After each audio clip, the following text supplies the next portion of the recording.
Right, he's on his way up, look, and I'm going to make him think that we're using this. This is not an economical car, No, it's really not. It is like a sleeper. It's a 150 mile an hour car. I'm going to beat you on, I'm definitely going to beat you on cost. Well, we're on the way. I have started the journey. 1,374 miles to go. But the challenge doesn't really start until we get off the ferry on the other side. So we have kicked things off. Car's performing beautifully. I don't think I filled the tank, you know. Because you know how I said I only put 50 quid in? I think I missed a few litres off the top of the tank.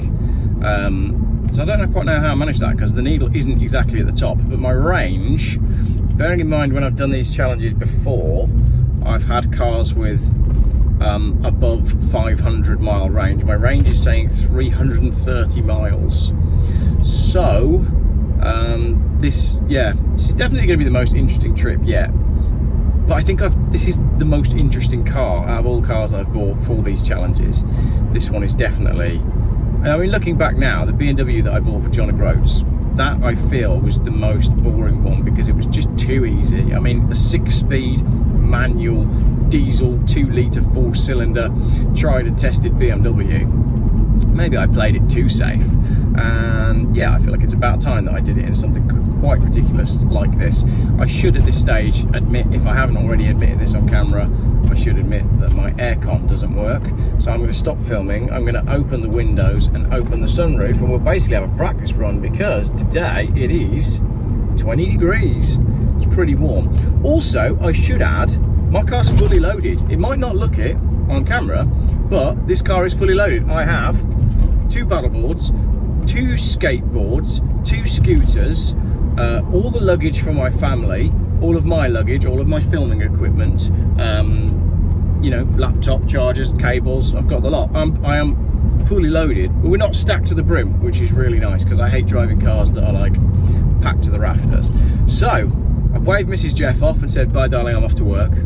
To which she said, shut up. So I'm going to get down to Dover. Probably not going to film much of it because it's going to be a terrible journey, because this is the worst part, because the roads are terrible and the run into Dover is an absolute nightmare. And I'm going to listen to some music on my incredible stereo. In fact, Beach Boys, Pet Sounds, why not? Right, Lee's just phoned me. It turns out he's been using his Porsche Taycan wrong all this time. He's found that if you use the correct Porsche app, then it preconditions the battery, it reads the terrain, the car understands what's coming up and what's not, it allocates power accordingly based on the terrain, and also because he's now had his cooling fans fixed, he's charging in far less time than he was before. The other thing is, due to an administration error, I don't have my electronic tags to go through the tolls in France and Spain. So I'm going to be doing it the old-fashioned way. Well, I'm not. I'm going to be doing it Geoff's way, which is a debit card with contactless enabled, super glued to the end of a baseball bat. Because then I can reach out the window, can't I? That'll work a treat. But it's going to slow me down a little bit. The other thing about those electronic tags is they have to have a battery, and it's another electronic thing to add to the car, and I'm okay with the old-fashioned way of doing things. I was also given a dash cam by a company, and they offered me this dash cam and said, can you film with it? And I was like, yeah, that's fine. I don't mind using a dash cam for the trip. But it's one of these ones that's like, it needs a SIM card, it's got to be 4G enabled, you need an app for it. And I'm like, what's wrong with just filming footage and it going on a memory card? Why does everything need to be connected to the internet? Why does everything need to broadcast a signal? So, yeah, I know, Geoff, you're filming on an Apple phone, all right, but my baseball bat doesn't broadcast to anything.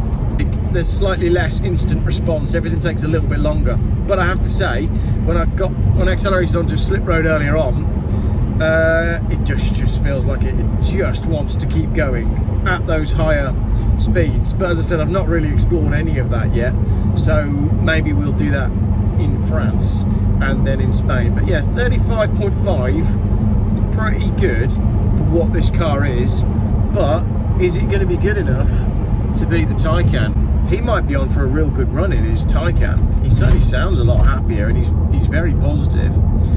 And as I say, normally when Lee's feeling positive about one of these challenges, it's all a bit of a laugh, and I know that I'm going to absolutely trounce him. But this time, in this car, I I think it's going to be close. I've now arrived in Dover, and I really should have filmed that sign, "Welcome to Dover" in Whitecliffs country. The reason I didn't is because my expensive new phone mounts, which I talked about earlier on, it's already broken. One of them is already broken.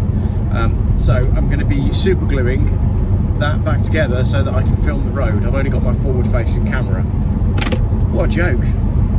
Like everything that comes from China, it's just clearly made of Chinesium. You shouldn't be having to super glue a £35 camera mount. Of course the problem is it's not a £35 camera mount, is it? It's a £10 camera mount, or a £5 camera mount, or maybe even a £3 camera mount. It's just the fact that by the time it gets to me, it's 35 quid. Anyway, into Dover, dinner, and the big reveal. I'll show him the car for the first time. I think he just went past without even seeing me. Did he seriously just do that? I'm pretty sure he didn't even spot me. That is funny. I'm going to make him think that I'm doing it in this Mitsubishi. He didn't look at the car. It's because he doesn't know cars. He doesn't know what he's on about with cars. Bless him. He did not spot the only Volvo estate on the seafront, and he didn't see his mate wearing, I mean, look at my shorts. Who else wears shorts like this? No one. And he missed me. Right, I'm going to phone him.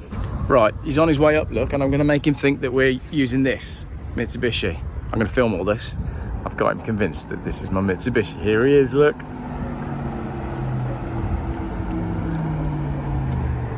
The MacMaster. What have you got? Weren't expecting that, were you? What have you got? Come on out and have a look. This is a Mitsubishi Shogun Pinin. You're driving this to Benidorm? I'm over here. Where are you? I'm down here. That's not yours. What? That's not yours. I'm not going to drive that to Benidorm. I'm thinking that was yours. No, that was my whole trick. You've got the Saints. Is that the Saints car now? It's a little bit like the Saint car. It's a little bit like the Saints, Yeah. isn't it? Just a little walk, you see. This is not an economical car, No, Geoff. it's really not. And I've been charging my car ultra quick. It's been working out really well for you, hasn't it? It's been working out incredibly well, right? I got 40% charge, right, in less than about 12 minutes. It went lightning quick, and I thought, if this is a dry run for Benidorm, I'm in with a chance. If you've planned your journey and now your batteries are conditioning themselves. Do you know what? I've been doing it all wrong. That's going to be the best video ever when you admit to people. You hypocritical Yeah. turncoat. Yeah, but now you can go back and say, actually, the car is fantastic and everything does work. I was just doing it wrong. I'd still rather have a 911 petrol. Yeah, but there's a humility in that. There's an honesty in that. Yeah, but also my fans are working. Yeah, Right, exactly. I've got my fans working, cooling the battery, wafting cool air on the battery, I'm concerned. which means I'm in with a chance. You now, actually I've said are. it before, but I've not said it with any sincerity. Yeah, but this time you mean it. I mean it, and it was expensive on this charger. The charges that I charged, right, one of them hasn't even charged me yet. Yeah. So I'm Free hoping charging. Free charging. The second one charged me, I'll tell you in a bit, virtually next to nothing, right? The Ionity. Yeah. So it's going to be, I'm definitely going to beat you on cost. Well, here's my car. Let's have a look. It's a nice colour. It's a little bit like the inside of a baby's nappy, isn't it? Rude, so rude. It is a Volvo V70 R, front wheel drive, 250 horsepower, should be capable of about 150 mile an hour, but it's an automatic. That's going to kill. Oh, that's going to kill. Although it's going to be good for you driving. Yeah, it's lovely to drive, but I may have handed it to you on the costs. That's going to be the interesting one. I'm going to beat you on the cost, hands down. Hands down, I'll beat you on the costs. Oh, I don't know now. No, hands down, I'll beat you on the cost. I mean, let me tell you this as well. Range, right? Yeah. At one point, it showed about 260 miles or something on range on that. Yeah. Which was, I was getting like 210 miles of range. You've never seen 260 before, have you? Never seen 260 before. Yeah. I am going to beat you on cost, even if I don't beat you on time. Well, when I filled this up earlier, it was saying 290 miles. How much did it cost you to fill up? 70 odd quid. 70 odd quid? Yeah. How much? 70 odd quid? Do you think this looks like the inside of a baby's nappy when it's had a poo? Or is it just a gorgeous colour? Yeah. It's not a gorgeous colour, is it? No, it's not. No. Oh. It kind of looks like... Shocking. It seems like a sleeper build. It is like a sleeper. It's a 150 mile an hour car. Yeah, that's good though, because that means people can't see the colour. Well, I really like it. I'm a big fan, but I am second guessing my choice now relative to the challenge that we've got to do. Anyway, should we go and have a beer and some food, and then we can... I've got to film my bit now. Let's do your bit, and then we'll go from there. And then we'll go from there. But all right. Baby, I'm going to give it a name actually. Oh, no, don't. I am. Go on. I'm going to call it the diaper. The diaper. You have a YouTube channel or something? A little bit. Yeah. What's the fuel economy of a Mitsubishi Shogun Pinion? I wonder if he'll take a part exchange. He's really confident now. I can't believe he doesn't like the colour of my car. He called it the diaper. The diaper. I've never seen anything come out of a baby's bottom that's this colour. It's always a much darker, murkier green. If anything, the TDI that I was going to use in dark olive green, much more likely to have come out of a diaper. Diaper. He's so American. Right. I'm going to beat him just for that. Shall I ram him now? Just give him one little ram. We'll just disable those fans at the front again.